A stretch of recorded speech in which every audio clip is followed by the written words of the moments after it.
G20 leader summit 9 और 10 सितंबर को नई दिल्ली में आयोजित होने वाली है। तारीख बिल्कुल पास आ गई है। उससे पहले हम आपको G20 परिवार के सदस्यों से मिलवा रहे हैं। आज बात नियाग्रा फॉल्स और आइस हॉकी के लिए फेमस कनाडा की।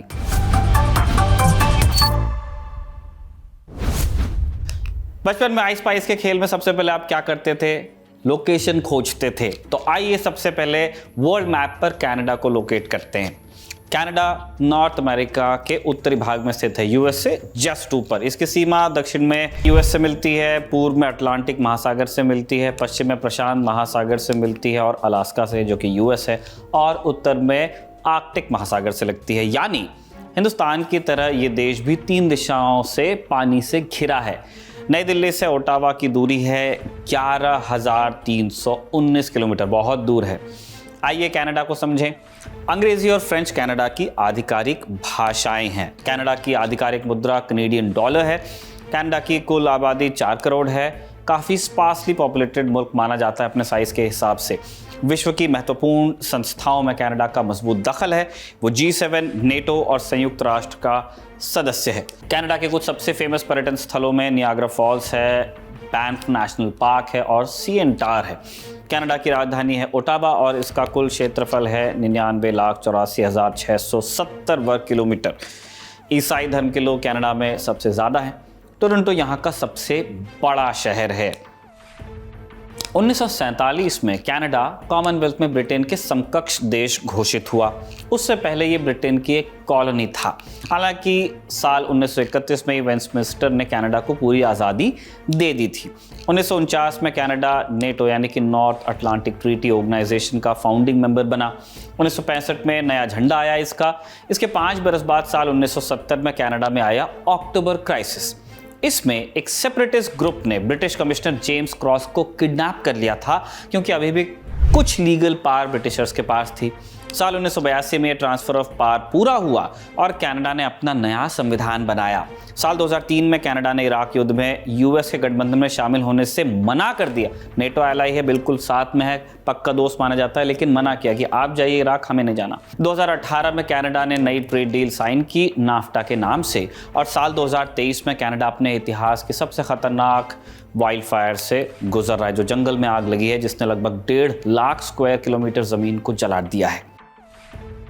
कनाडा एक संवैधानिक राजतंत्र है और संसदीय लोकतंत्र भी है, जिसमें कानून के शासन और अधिकारों और स्वतंत्रता के अधिकार पर तवज्जो है। सरकार क्राउन के नाम पर काम करती है, लेकिन उनकी पावर का स्रोत है वहां की जनता। कनाडा की संसदीय प्रणाली ब्रिटिश या वेस्टमिंस्टर ट्रेडिशन से उपजी है। संसद में क्राउन, सेनेट और हाउस ऑफ कॉमन्स शामिल हैं और तीनों भागों द्वारा जब सहमति होती है तब कानून बनता है। क्योंकि कनाडा एक संघीय राज्य है, एक फेडरल कंट्री है, कानून बनाने की जिम्मेदारी एक केंद्र, 10 राज्य और 3 लोकल सरकारों के बीच शेयर की जाती है। न्यायपालिका कानून और संविधान की व्याख्या और उसे लागू कराने तथा निष्पक्ष निर्णय देने के लिए जिम्मेदार होती है, जैसा इंडिया में भी है।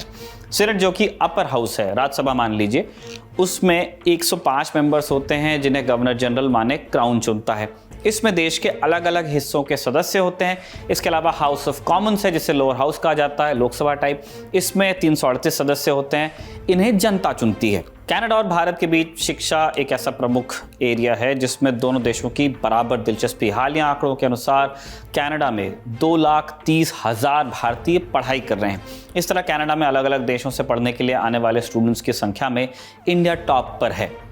16 लाख भारतीय मूल के और 7 लाख NRI आबादी के साथ कनाडा सबसे ज़्यादा भारतीय प्रवासियों वाला देश है, जो कि इसकी कुल आबादी का 3% से अधिक है। भारतीय प्रवासी मुख्य तौर पर ग्रेटर टोरंटो क्षेत्र, ग्रेटर वैंकूवर एरिया, मॉन्ट्रियल यानी क्यूबेक, कैलगरी जो कि अल्बर्टा में है, ओटावा ओंटारियो में है और विनिपेग में बसे हुए हैं। राजनीति के क्षेत्र में विशेष रूप से वर्तमान हाउस ऑफ कॉमन्स, जिसकी कुल सदस्य संख्या 338 है, उसमें 19 भारतीय मूल के सांसद हैं। साथ ही सरकार में भारतीय मूल के 3 मंत्री भी हैं। रक्षा मंत्री वहां की अनीता आनंद, अंतर्राष्ट्रीय विकास मंत्री हरजीत एस सज्जन और वरिष्ठ नागरिक मंत्री कमल खेड़ा। G20 से सप्ताह भर पहले कनाडा से विचलित करने वाली खबर भी आई। कनाडा ने भारत के साथ मुक्त व्यापार समझौते के लिए बातचीत रोक दी है और अब दोनों देश भविष्य में बातचीत फिर से शुरू करने पर आपसी सहमति से ही फैसला करेंगे, ऐसा कहा गया है। साल 2022 में भारत ने कनाडा द्वारा सिख डायस्पोरा में खालिस्तानी अलगाववादियों द्वारा एक कथित जनमत संग्रह की अनुमति देने पर आपत्ति जताई थी और यहां तक कि कनाडा में यात्रा करने के खिलाफ एडवाइजरी भी इशू कर दी थी, जिसमें हेट क्राइम पर बात हुई थी।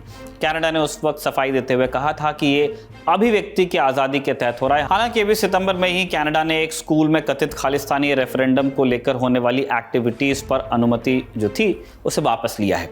इसके अलावा भारत और कनाडा के बीच खालिस्तान को लेकर टेंशन के तार काफ़ी पुराने हैं। एयर इंडिया फ्लाइट 182 ने 23 जून 1985 को कनाडा के टोरंटो से भारत की मुंबई के लिए उड़ान भरी थी। ये एक बोइंग विमान था 747, जिसका नाम कुषाण वंश के प्राचीन भारतीय सम्राट के नाम पर सम्राट कनिष्क रखा गया था। विमान ने टोरंटो से उड़ान भरी, कनाडा के मॉन्ट्रियल में रुका और फिर उसे जाना था लंदन, जहाँ से वो मुंबई के लिए रवाना होता। लेकिन विमान कभी लंदन नहीं पहुंचा। इसमें आयरलैंड के तट के पास हवा में विस्फोट हो गया, जिससे उसमें सवार सभी 329 यात्रियों और क्रू की मौत हो गई। ये कनाडा से जुड़ी सबसे भीषण हवाई आपदा थी। कनाडा प्रशासन की जांच में सुराग मिले कि ये गतिविधियां ऑपरेशन ब्लू स्टार के विरोध में खालिस्तानी समर्थकों ने की थी। इस केस में कनाडा सरकार ने बहुत स्लो एक्शन लिया, यहाँ तक कि मुख्य आरोपी 2005 में छूट भी गया और सिर्फ एक आदमी को सजा हो पाई। साल 2022 के नवंबर में ही कनाडा ने इंडो पैसिफिक पॉलिसी लॉन्च की थी, जिसमें उसने इंडिया को महत्वपूर्ण पार्टनर और चीन को तेजी से विघटन की ओर बढ़ने वाली ताकत कहा था। कनाडा व्यापार की दुनिया में टॉप के देशों में से एक है और सबसे अमीर देशों की फहरिस्त में भी शामिल है, बड़ा समृद्ध है। एक प्रमुख सर्विस सेक्टर के साथ साथ कनाडा के पास विशाल नेचुरल रिसोर्सेज हैं, स्पेशली तेल के भंडार, और ये ऊर्जा, भोजन और खनिजों का एक प्रमुख निर्यातक है। ऑयल सैंड्स खूब है वहाँ। माने ये सामान कनाडा बाकी देशों को बेचता है। सितंबर 2021 में तीसरी बार संघीय चुनाव जीतकर जस्टिन ट्रूडो कनाडा के प्रधानमंत्री बने हैं। वो लिबरल पार्टी से हैं। पिता पियरे ट्रूडो भी प्रधानमंत्री थे। अब जस्टिन कैसे प्राइम मिनिस्टर बने, इसकी एक दिलचस्प कहानी है। एक बॉक्सिंग मैच हुआ था जिसने ट्रूडो की जिंदगी बदली। साल 2011 में तब के लिबरल पार्टी के चीफ इग्नेटियफ के चले जाने के बाद जस्टिन ट्रूडो पर दबाव बनने लगा कि वो नेतृत्व संभालें, मगर अब भी कई आलोचक उन्हें गंभीरता से लेते नहीं थे। उनका कहना था कि जस्टिन के पास अनुभव नहीं है, बस वो एक प्रिंस हैं, योग्यता भी नहीं है। जस्टिन ने अपनी आलोचनाओं को गंभीरता से लिया और खुलकर सामने आए।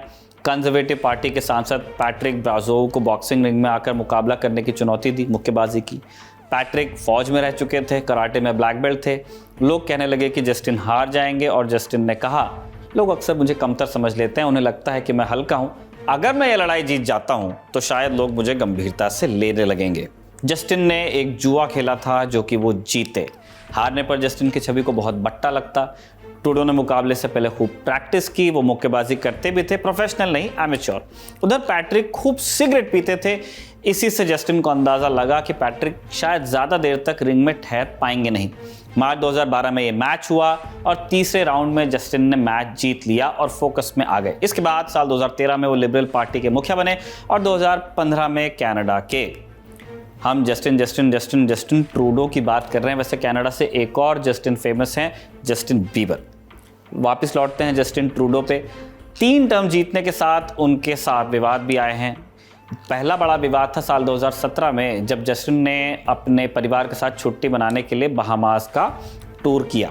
वहाँ एक प्राइवेट द्वीप है, एक प्राइवेट आइलैंड। एक अरबपति हैं आगा खान, उनका ही वो द्वीप है। कनाडा में उनकी संस्था पीएम के लिए लॉबिंग भी करती है और सरकारी फंड भी मिलता है उनको।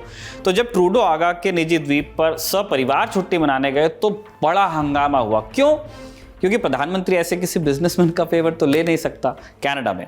इसके अलावा साल 2022 में जस्टिन ट्रूडो ने देश भर में हो रहे वैक्सीन विरोधी प्रदर्शनों और राजधानी ओटावा के कुछ हिस्सों को ब्लॉक करने के लिए आपातकाल लागू किया था। लेन देन पे आते हैं। भारत और कनाडा के बीच कुल व्यापार हुआ 6,785 करोड़ का। क्या क्या बेचा? चावल बासमती वाला, मसाले, फल, मरीन प्रोडक्ट्स यानी मछलियाँ, केकड़े वगैरह। क्या क्या खरीदा हमने? दालें, चाय, प्रोसेस फ्रूट वगैरह।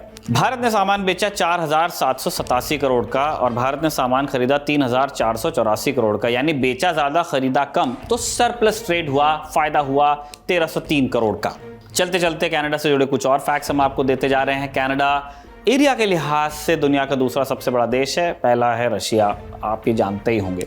दुनिया में सबसे बड़ी लंबी तट रेखा भी कनाडा की है, क्योंकि आइलैंड्स बहुत सारे हैं उनके। ये 2,43,042 किलोमीटर लंबी है। तट रेखा यानी समंदर के किनारे का वो हिस्सा जो ज़मीन को छूता है। कनाडा में लेक सुपीरियर नाम की दुनिया की सबसे बड़ी मीठे पानी की झील भी पड़ती है। ये था G20 लीडर समिट की 360 कवरेज का हमारा प्रयास, जिसकी आप कनाडा वाली किस देख रहे थे। इसे दीपक तेंगुरिया ने लिखा और जतिन ने कैमरे पर रिकॉर्ड किया। आप देखते रहिए दी ललन टॉप।